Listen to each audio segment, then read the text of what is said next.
Dimitri Pavlenko.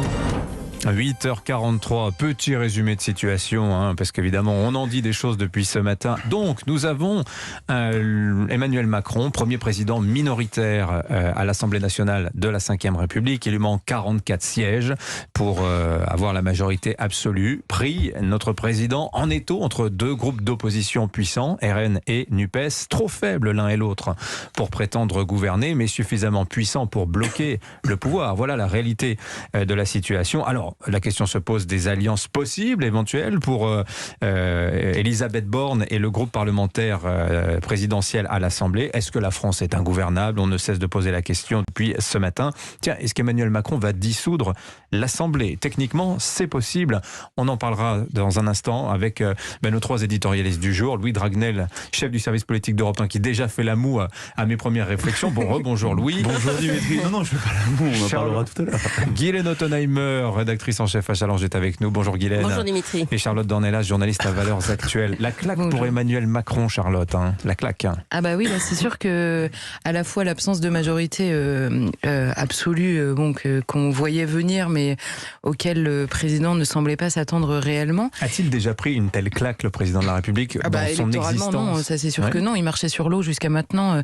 Et à chaque fois, non mais c'est vrai, à chaque fois, à chaque veille d'élection, on se disait quand même il y a une contestation dans le pays qui va finir par s'incarner. Ça n'a jamais été le cas. En tout cas, ça ne pesait pas directement sur lui. Ce qu'on voit hier, il y a deux choses qui apparaissent très claires, mais qu'Emmanuel Macron a très clairement préparé aussi politiquement pendant 5 ans.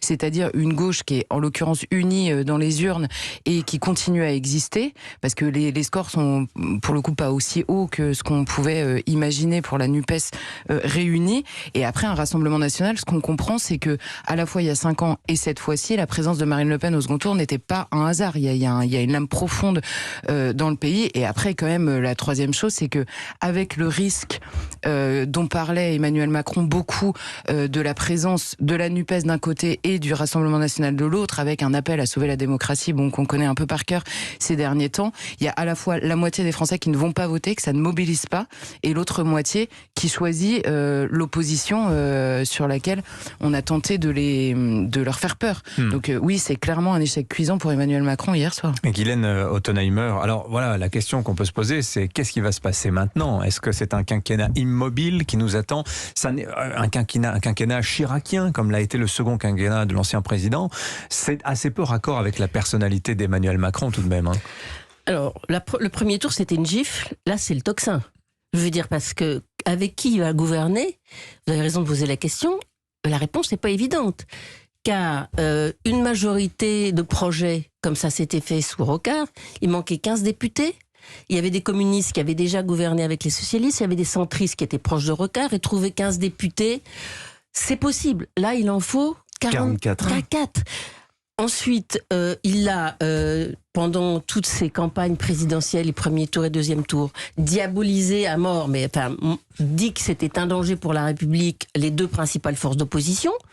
Reste donc seulement LR, et LR, ils ont fait campagne contre Macron sur le terrain. Donc les électeurs... Les mieux réélus, les mieux élus ont réélu. Et donc les électeurs LR, ils n'ont pas du tout envie d'être un apport à Emmanuel Macron. Et quand bien même il prendrait un Premier ministre LR pour attirer des forces LR, c'est au sein de son groupe qu'il aurait des difficultés, parce qu'il y a des socialistes, des ex-gauches qui sont allés rejoindre Macron, pas pour être gouvernés par un LR, parce que les LR qui restent, c'est pas des Édouard Philippe, c'est des Ciotti, c'est des Aubert, c'est des Wauquiez. Non, Aubert a été éliminé. Non, pas Aubert, Pradier, Wauquiez, c'est des gens qui n'ont pas rejoint Macron, qui sont quand même dans une opposition assez dure à Macron. Donc, s'il fait venir ce type de LR au gouvernement, c'est une partie de son propre groupe qui deviendra frondeur. Donc, vraiment, la solution, elle doit venir par le haut. Et il faut qu'il soit très inventif. Je ne sais pas si c'est référendum, changement des institutions, mais je veux dire, il y a quelque chose, il faut qu'il sente que c'est un séisme extraordinairement puissant. Ça, c'est intéressant. C'est quelles options s'offrent désormais à Emmanuel Macron? Louis Dragnel, je vais citer la phrase que vous avez prononcée tout à l'heure dans le journal de 8 heures que vous tenez d'un conseiller à l'Élysée. Citation, elle parle d'elle-même. Notre stratégie, dit ce conseiller, c'est de ne pas bouger, essayer d'avoir des majorités d'opportunité, donc à la manière de Rocard il y a un peu plus de 30 ans. Il faut que les Français mesurent les conséquences de leur vote. Ça va être le chaos et ensuite on nous suppliera de dissoudre l'Assemblée pour sortir de cette ZAD. Donc là, on comprend que la stratégie qu'ont en tête certains conseillers est clairement celle du pourrissement. Absolument. Du pourrissement. Donc c'est en clair, c'est on ne change rien. Avec en plus la volonté de punir les Français, si j'ai le code bien. Un peu. Et donc on ne change rien. Les Français vont mesurer les conséquences de c'est ce que dit ce conseiller, vont mesurer les conséquences de leur vote. Donc la France est ingouvernable. Et donc à la fin, les Français demanderont, selon ce conseiller, à Emmanuel Macron de dissoudre l'Assemblée nationale. Donc au bout de, j'en sais rien, 5, 6, 8 mois. Alors sachant qu'il pourrait le faire dès aujourd'hui, oui, la règle constitutionnelle, c'est qu'en revanche, vous ne pouvez pas dissoudre une seconde fois dans les 12 mois qui suivent une dissolution. Voilà. Mais après, là, on imagine mal le faire aujourd'hui. Mais voilà, oui, si le on raisonnait aujourd'hui, je pense que voilà, s'il y avait une dissolution qui était prononcée avec des nouvelles élections en septembre ou en octobre, le risque, ce serait d'amplifier la dynamique qui s'est produite hier soir. Je pense que ce qu'il faut bien comprendre, c'est qu'en fait, Emmanuel Macron n'est plus libre. Il est tenu de toutes parts. Il est tenu à l'extérieur, à la fois par la NUP, les députés d'extrême gauche et le Rassemblement national, et même à l'intérieur même de sa formation politique, dans la mesure où il n'a pas la majorité absolue, eh bien, François Bayrou, le patron du MoDem, et Édouard Philippe ont un pouvoir considérable. C'est-à-dire qu'il ne peut pas se priver, il ne peut pas se passer d'une ou deux, voire 5 voix au sein même de sa majorité, ce qui n'était pas du tout le cas dans le quinquennat précédent. En fait, ce qu'il faut bien comprendre aussi, c'est que tout change. Institutionnellement, on n'a jamais connu ce qui va se produire. On a un président, le système politique tel qu'on le connaît, l'alignement des législatives sur la présidentielle pour permettre au président d'avoir une majorité, eh bien en fait, tout s'est inversé, tout est cassé. Ouais. Donc, en fait, les Chloé leviers... Morin disait tout à l'heure, le centre de gravité du pouvoir est passé de l'Élysée à l'Assemblée nationale. Exactement, donc on est rentré, c'est assez étonnant, dans un régime parlementaire pur et dur, c'est-à-dire que c'est vraiment le Parlement, là, pour le coup, qui va décider et l'exécutif qui va être en quelque sorte suiveur. Mais ce qui est intéressant, c'est que Emmanuel Macron a très peu d'options. Donc je rejoins ce que disait Guylaine Ottenheimer. Donc la dissolution pour maintenant, ça c'est sûr que c'est écarté. Ouais. Ensuite, se réinventer. Mais pourquoi faire? Est-ce que Emmanuel Macron propose carrément de tout changer dans son programme? Parce que en fait, non mais si on se parle je vous propose sérieusement, je termine juste par là. Vous savez, il y a beaucoup de gens qui disent oui, il va devoir faire des majorités de circonstances sur les textes. En fait, c'est pas des majorités de circonstances sur les textes, c'est-à-dire que c'est les textes initiaux qui ne seront plus les mêmes. Il ne peut pas se permettre de présenter aux députés la version initiale du texte sur la réforme des retraites. Il ne peut pas se permettre de présenter aux députés la version initiale même du budget. Mais absolument, même le projet de loi de finances. Donc tout va changer et avec des incertitudes immenses.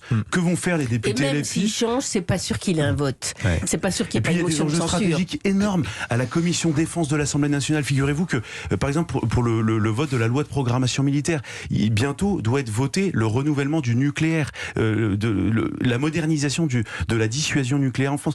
Le programme de la France insoumise est clairement hostile à tout ça. Donc, en fait, il y a des enjeux stratégiques considérables qu'on n'avait pas du tout imaginé jusqu'à hier soir. Ambiance fin de règne, peut-être, ce matin. Tiens, écoutez ce que disait juste après les résultats hier Bruno Jambard, le vice-président de l'Institut de sondage Opinionway. Écoutez. C'est évidemment un coup d'arrêt pour la Ve République, le fait que le président réélu il y a 2 mois n'arrive pas à obtenir une majorité absolue à l'Assemblée nationale et même ne soit pas proche d'une majorité absolue et une forme de majorité relative, comme l'avait eu François Mitterrand en 1988, c'est une grande difficulté. Je crois que d'un certain point de vue, on est au bout du projet d'Emmanuel Macron, qui voulait dépasser la droite et la gauche. Il a tellement dépassé la droite et la gauche et il n'a pas réussi à installer son parti politique durant les 5 années précédentes. On l'a vu dans les élections intermédiaires, les élections locales, il a échoué à obtenir la majorité dont il avait besoin pour avoir un second quinquennat qui ressemble au premier. Voilà, Bruno Jambard d'Opinionway et Charlotte Dornelas, au bout du projet macronien ou au bout du système de la Ve République?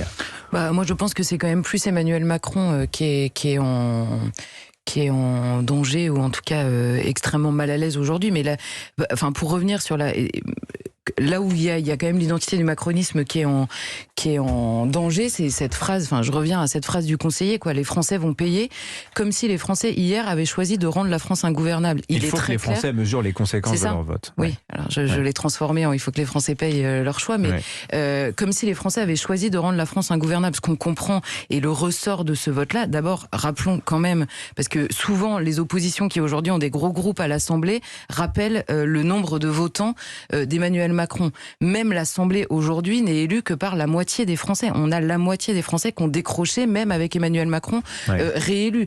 Donc il y a déjà cette dimension-là. Et la deuxième chose, c'est qu'on comprend qu'ils ont voté selon une sensibilité plutôt à gauche ou plutôt à droite en l'occurrence. Ils ont voté pour mesurer les effets du macronisme. C'est simplement ça en fait. Et on a un macronisme qui nous dit peu importe ce qu'on veut faire, on le fera et le reste, on verra. C'est quand même absolument dingue. Donc je sais pas où on en sera dans 5 ans, mais s'il continue comme ça va être encore pire. Alors Guylaine, je lis dans la presse ce matin la surprise de nombreux commentateurs face au score du Rassemblement national qui envoie 89 députés à l'Assemblée nationale. Mais alors, est-ce si surprenant ? Parce que c'est vrai, on a toujours dit le Rassemblement national bute sur le mode de scrutin majoritaire à 2 tours qui fait qu'il est systématiquement éliminé. Mais on se rend compte, en fait, quand on regarde la carte électorale, que ça n'est pas si surprenant. Parce que le RN a des assises territoriales extrêmement fortes, comme on a d'ailleurs la NUPES, la France Insoumise, qui est très forte notamment dans les villes, pas tellement à la campagne. Et voilà, en fait, on voit qu'on a sur des bases territoriales 3 France qui parfois cohabitent, sont voisines les unes des autres, mais sans se recouper, sans se mélanger. C'est quand même très étonnant. Je crois qu'il y a eu une 60aine de duels entre NUPES et Rassemblement national. Oui. Et dans une 50aine, il n'y a pas eu de consigne de vote claire de la part des candidats LREM éliminés au premier tour. Donc Jean-Luc Mélenchon en a fait le reproche à Emmanuel Macron C'est quand même un peu troublant. Moi, je voudrais revenir sur ce qu'a dit sur Bruno Jambard, parce que effectivement, la défaite, c'est celle de Macron. Aujourd'hui, il n'a pas fait campagne, il n'a pas eu de ligne claire, il n'a pas eu de défense, il n'a pas mis en avant aucun lieutenant. Donc, il a ignoré ces élections pensant que ça allait être automatique. C'est encore une fois une question d'arrogance et de trop de grande confiance en lui. Mais là où je rejoins Bruno Jambard, c'est que les Français, ça fait des années et des années qu'ils trouvent des systèmes pour changer un peu la Ve République qui est trop verticale, trop rigide. Il faut que dans la société, on puisse discuter, mais pas calmement, mais intelligemment, dans un cénacle, que ce soit le Conseil national de je sais pas quoi ou l'Assemblée nationale. Mais il faut que les choses se discutent. En Allemagne, les grandes réformes, ça a donné lieu à 2-3 ans de discussion avant d'arriver à la ligne près, à combien d'années, combien de milliards, etc. On peut pas vivre éternellement avec quelqu'un qui tout là-haut dit non, c'est 45 ans, non, c'est 65 ans, non, c'est 32 années, non, c'est 42. Voilà, il y a un moment, les Français n'en peuvent plus. Alors ils ont d'abord fait l'alternance, c'était déjà quelque chose qui était quand même un saut dans le vide. Ensuite, ils ont fait la cohabitation. Ensuite, ils ont fait le en même temps, en disant peut-être que là, on va en sortir, on va nous écouter. Ben là, ils ont fait rien du tout.